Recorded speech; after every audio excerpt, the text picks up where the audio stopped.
Mylène no había pronunciado una sola palabra desde el día que vio morir a su padre. El silencio opresivo que la atormentaba se asentó como un sudario sobre el corazón de su madre, un recordatorio constante y tácito de su pérdida. Pero cuando el ranchero solitario comenzó a tallar figuras en trozos de madera, una tenue luz brilló en los ojos, por lo demás hundidos, de la niña. Nadie podría haber predicho que esas pequeñas figuras talladas alterarían irrevocablemente el curso de sus vidas. El polvo era un residente permanente de Prosperity Creek. Nunca se asentó del todo, flotando en el aire árido como un millón de oraciones no pronunciadas, cubriendo cada superficie con el color del óxido y el arrepentimiento. Su estaba de pie junto a la ventana de su pequeña lavandería, con la mirada fija en la calle principal a través de un cristal tan nublado por el vapor y la suciedad que hacía que el mundo exterior pareciera distorsionado, como sumergido bajo el agua. Sus manos, demacradas y doloridas por una larga mañana de fregar cuellos y puños, temblaban mientras se aferraba al desgastado alféizar. Habían pasado 9 meses desde que regresaron a casa. 9 meses desde que el cuerpo de su esposo había llegado en una camilla improvisada, con la ropa rasgada y manchada de un carmesí oscuro y terrible. El informe oficial lo había calificado de robo fallido, una desgracia trágica pero común en la frontera. Sin embargo, las heridas en su cuerpo contaban una historia diferente, la de la lucha desesperada de un hombre que había luchado ferozmente por su vida. «Mamá».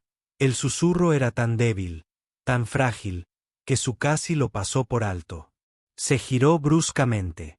Su hija, Mylène, estaba en la puerta. Su pequeña figura proyectaba una sombra larga y delgada en la luz mortecina de la tarde. El liso cabello negro de la niña, que solía recoger en trenzas pulcras y apretadas, colgaba lacio alrededor de un rostro demacrado. Sus oscuros ojos almendrados reflejaban la misma vacuidad vacía que habían arrastrado desde aquella terrible noche. «¿Qué ocurre, mi pequeña flor?» Sue se arrodilló a su lado, con el corazón dolorido, mientras atraía el pequeño y frágil cuerpo hacia el suyo. Los labios de Mylène se movieron, pero no emitió ningún sonido. Su boca se abría y cerraba como un pez jadeando, con el rostro enrojecido por el inmenso esfuerzo de formar palabras que se negaban a salir. «Está bien», susurró Sue, con la voz quebrada por la emoción. «No tienes que hablar». Pero nunca fue una elección. Esa noche le habían robado las palabras a Mylène, mientras veía morir a su padre, agazapada tras barriles de mentiras, mientras sombras con voces familiares se movían en el caos resultante. El asentamiento de Prosperity Creek había brotado de la tierra árida, construido sobre la promesa del oro y la eventual llegada del ferrocarril que algún día los conectaría con la lejana costa. Pero Prosperity tenía un lado oscuro, que traía consigo peligros que los fundadores del pueblo nunca habían previsto. El miedo se había convertido en un silencioso ocupante de cada hogar. Y para Sue y Mylène, la única familia china del pueblo, ese miedo omnipresente se veía agravado por un aislamiento escalofriante y amargo. A sus 29 años, Sue se sentía anciana, agotada por la doble carga del dolor y la lucha constante por mantener la lavandería funcionando sola. Era su único medio de supervivencia, un punto de apoyo frágil en una tierra que aún los veía como eternos extranjeros, forasteros tolerados, pero nunca realmente aceptados. Un golpe seco y autoritario en la puerta los sobresaltó a ambos. Sue miró a través de un claro en la ventana y vio a Marcus Thorne, el comerciante más poderoso y despiadado del pueblo, de pie en su porche. Junto a él estaba el Dr. Finch, con su maletín médico negro agarrado en una mano como un escudo. Sue abrió la puerta apenas una rendija, manteniendo a Mylène protegida tras ella. «Caballeros», Thorne, un hombre corpulento e imponente cuya riqueza era tan visible como la cadena de oro del reloj que se tensaba firmemente sobre su chaleco, prescindió de las cortesías. «Sue, tenemos que hablar de la chica. De lo que es mejor para ella». Está bien donde está, dijo Sue, con voz baja y firme, como una defensa. Ningún niño debería quedarse sin habla tanto tiempo, añadió el doctor Finch, con un tono cuidadosamente calibrado de lástima y condescendencia. He agotado todos los tratamientos que conozco. Quizás necesite otro tipo de atención. Otra atención. El agarre de los zapatos en la puerta se apretó. Thorne se aclaró la garganta, adoptando el tono suave y razonable que usaba al cerrar un trato. Hay una institución en San Francisco. Se especializan en casos como este para niños con daños. La palabra flotaba en el aire húmedo como el humo de un cigarro barato. Mi hija no tiene daños. Sue, insistió el doctor Finch. Sus pacientes profesionales se están agotando. No ha hablado en 9 meses. Apenas come. Este no es un estado natural de duelo. Necesita ayuda profesional, la clase que simplemente no podemos brindarle aquí. Sue reconoció la mirada en sus ojos. Era la misma mirada que usaban los hombres cuando discutían un problema que debía resolverse, una incomodidad que debía eliminarse por el bien común. Sintió la pequeña y fría mano de Miley deslizarse en la suya. La niña escuchaba, absorbiendo cada palabra que la pintaba como rota, como algo que debía ser desechado. La verdad es, continuó Thorne, con la voz cambiando de nuevo, volviéndose puramente profesional, que este acuerdo está cambiando. Cuando el ferrocarril finalmente se concrete, los inversores necesitarán ver una comunidad próspera y normal. Y mi silenciosa hija china no forma parte de esa comunidad normal, ¿verdad? Terminó por él, con una voz fría y dura como el hierro. Su mirada pasó de los ojos calculadores de Thor a la fingida preocupación de Finch. Dije que no, repitió, con una voz tan definitiva que hizo que ambos hombres retrocedieran involuntariamente. Miles se queda conmigo. Después de irse, Sue abrazó a su hija en el porche mientras el sol se desvanecía en el horizonte, pintando el cielo de violentos tonos naranjas y morados amoratados. No dejaré que te lleven, susurró contra el cabello de Mian. Lo prometo. Pero las promesas eran algo frágil en un lugar donde la vida de un hombre valía menos que el oro en sus bolsillos. Apareció unos días después, un jinete solitario sobre un firme caballo de piel de ante. Sue lo vio por primera vez desde su ventana, al desmontar frente a la tienda. Era alto y curtido, con una tranquila confianza que lo distinguía de los bulliciosos mineros y comerciantes que poblaban el pueblo. Se movía con paso decidido, sin perder tiempo, con su mirada penetrante observando todo lo que le rodeaba. Lo reconoció como Isaac Holt, un ranchero reservado en una finca a kilómetros del pueblo. Era conocido por ser un hombre de pocas palabras y una honestidad incuestionable, pero no por su sociabilidad. Más tarde ese día, oyó un sonido afuera, el rítmico roce de un cepillo de madera. Al salir al porche, encontró a Isaac reparando la sección rota de la barandilla delantera, dañada durante una tormenta semanas atrás. Un rifle estaba apoyado cerca contra un poste, pero sus manos estaban ocupadas con sus herramientas. ¿Puedo ayudarle?, preguntó Sue, dirigiendo instintivamente la mano al marco de la puerta, lista para retirarse. Levantó la vista, sus ojos azules claros y directos. Se tocó el ala de su sombrero polvoriento. Noté que tu barandilla estaba rota. Pensé que era un peligro para el pequeño. No tengo dinero para pagar ese trabajo. No pedí nada, dijo con una voz baja y agradable. Volvió a su tarea, cada movimiento preciso y eficiente. La simplicidad de su gesto la tomó por sorpresa. En un pueblo donde cada favor tenía un precio, este acto de bondad no solicitada era un profundo misterio. Milene apareció en la puerta detrás de ella, con sus ojos oscuros fijos en la desconocida. Isaac la vio y dejó sus herramientas. Se movió despacio, deliberadamente, manteniendo las manos visibles para no asustarla. Metió la mano en el bolsillo y sacó un pequeño ren de madera intrincadamente tallado. Esto es para ti, le dijo a Milén con una voz sorprendentemente suave. Colocó el pájaro en la barandilla recién reparada. Encontré un buen trozo de cedro en las colinas. Me recordó a un ren del cañón. Milén dio un paso tentativo hacia el porche, luego otro. Chu contuvo la respiración. Era la primera vez que su hija se acercaba voluntariamente a un desconocido desde nuestra muerte. Milén alargó la mano hacia el pájaro, sus pequeños dedos recorriendo las delicadas líneas de sus alas y cola. Bonito, susurró Mile. La palabra fue tan suave, tan etérea, que su casi se quedó sin aliento. Pero Isaac la oyó con claridad. Su rostro serio y arrugado se iluminó con una pequeña y extraña sonrisa. Sí, asintió, con la mirada fija en la niña. Muy bonito. Milén apretó el pájaro contra su pecho y regresó a la casa sin decir una palabra más. Pero por primera vez en 9 largos meses, había hablado. Esa noche, Su encontró a su hija sentada en la cama, dándole vueltas al pájaro de madera, estudiándolo como si guardara un gran secreto. ¿Te gusta?, preguntó Su en voz baja. Milén asintió, con la mirada fija en la talla.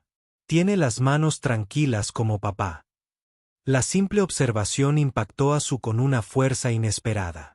En todos los meses de médicos condescendientes y vecinos compasivos, nadie lo había entendido. El silencio de Mian no provenía de una mente rota, sino de una confianza destrozada.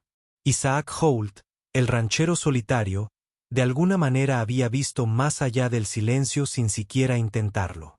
La voz de mamá Milén era apenas un susurro, pero estaba allí. La noche que papá murió. Había hombres que conocía. El corazón de Su separó. ¿Qué quieres decir, mi amor? La voz del señor Thorne. La oí en la oscuridad. Y el doctor Finch. Hablaban del libro de contabilidad de papá. Decían que sabía demasiado. La habitación parecía dar vueltas. Se aferró a las sábanas, con los nudillos blancos. Las palabras de su hija confirmaban una terrible y fría sospecha que nunca se había atrevido a expresar, ni siquiera a sí misma. B.I. había sido un contable meticuloso. Además de las cuentas de la lavandería, llevaba un libro de contabilidad personal, un diario detallado donde anotaba todo lo que observaba en el pueblo.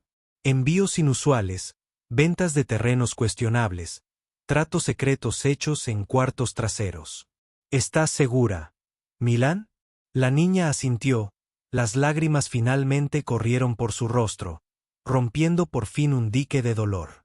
Intenté decírselo al sheriff Brody, pero dijo que mi mente me estaba jugando una mala pasada. Dijo que simplemente estaba confundida por el dolor. ¡Ay, mi dulce niña!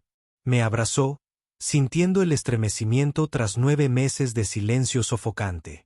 Te creo. Creo cada palabra. Por primera vez desde la muerte de su esposo, Su sintió no solo dolor, sino una rabia fría y ardiente. Isaac regresó a la mañana siguiente con una carreta cargada de leña. Su lo recibió en la puerta. Milén se acercó a ella, agarrando el ren tallado.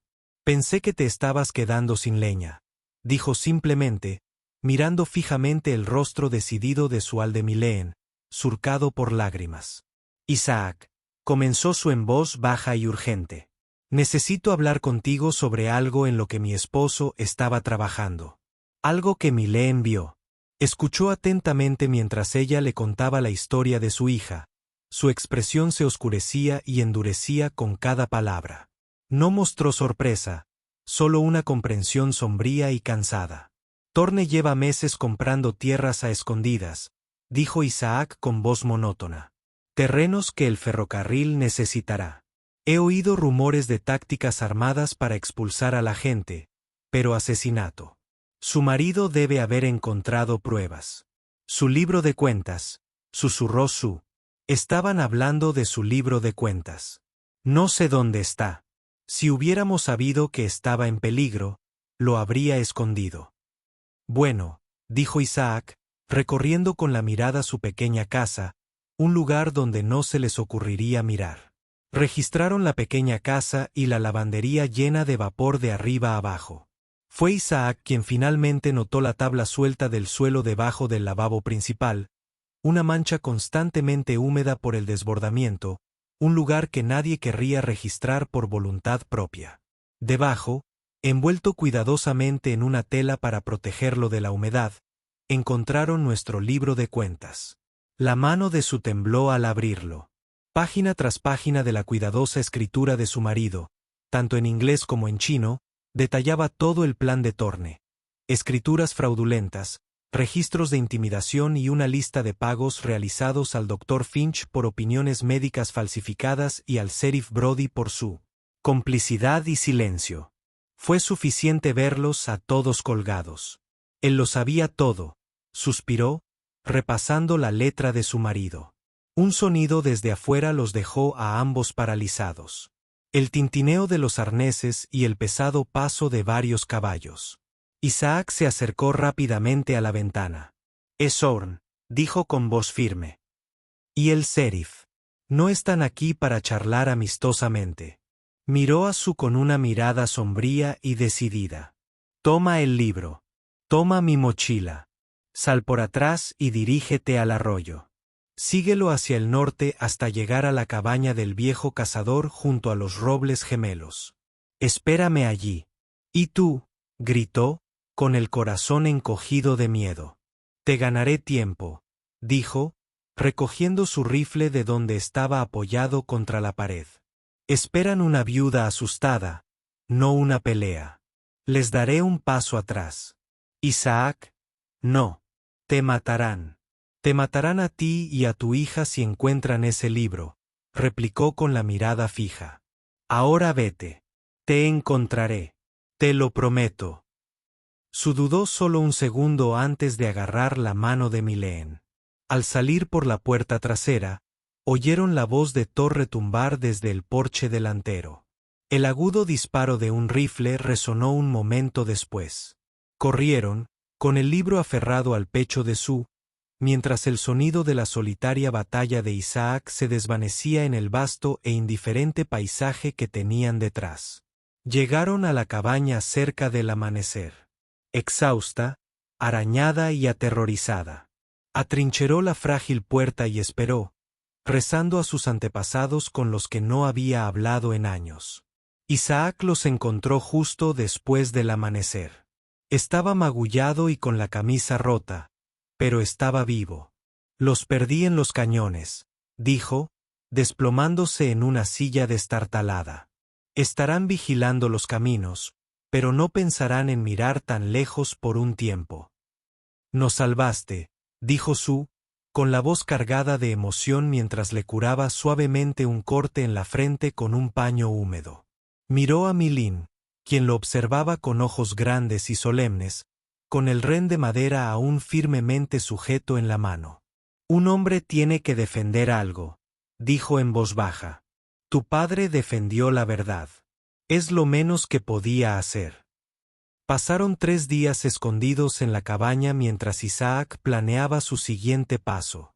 Sabía de un alguacil estadounidense que debía llegar a la siguiente capital del condado en una semana. Era su única esperanza real de justicia.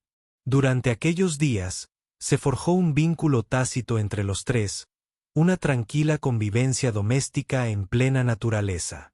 Isaac le enseñó a Mylene a identificar el canto de los pájaros y a rastrear ciervos.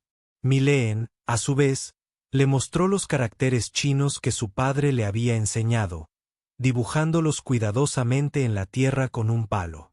La tercera noche, sentados junto al pequeño y crepitante fuego, Mylene pronunció las palabras que se habían gestado en su corazón. «Isaac, ¿ahora serás nuestra familia?». La pregunta flotaba en el aire inmóvil de pino. Isaac miró a Sue, escrutando su rostro con la mirada, planteándose una pregunta. «Creo», dijo Sue en voz baja, con el corazón más lleno que en mucho tiempo.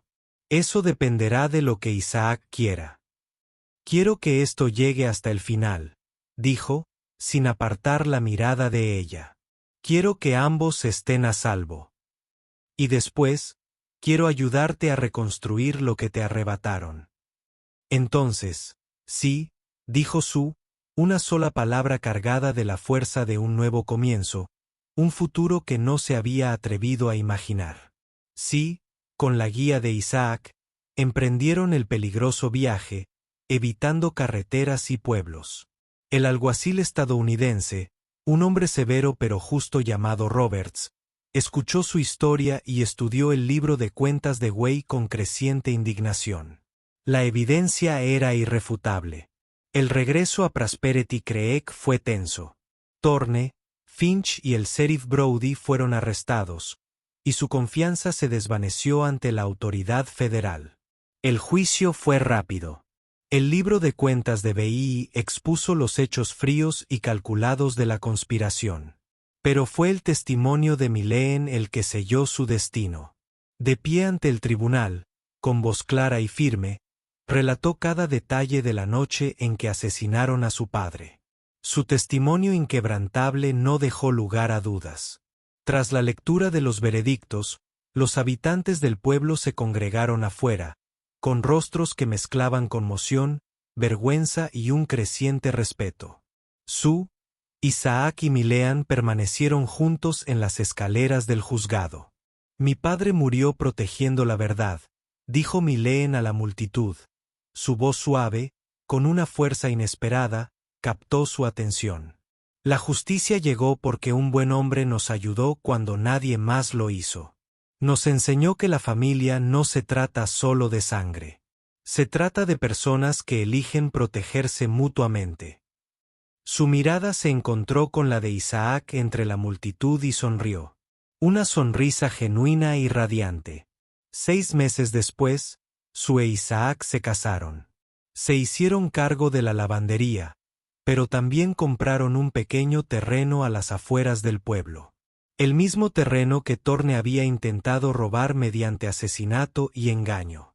Juntos, construyeron un hogar que fusionaba dos mundos diferentes, un lugar de paz serena y una fuerza inquebrantable. Mileen creció moviéndose con facilidad entre culturas. Su voz era un puente entre la rica herencia china de su padre y la aguerrida independencia del oeste americano que compartía. Con Isaac, nunca olvidó los largos meses de silencio, pero llegó a comprender que había sido un escudo, un refugio silencioso que protegía una verdad tan poderosa que podía derrocar tiranos y limpiar un pueblo de su corrupción. Años más tarde, les contaría a sus hijos la historia del tranquilo ranchero y el pequeño ren de madera, una historia de cómo un simple acto de bondad podía devolver la voz a quienes no la tenían y demostrar que incluso en los rincones más polvorientos y olvidados del mundo, la esperanza podía construir un hogar.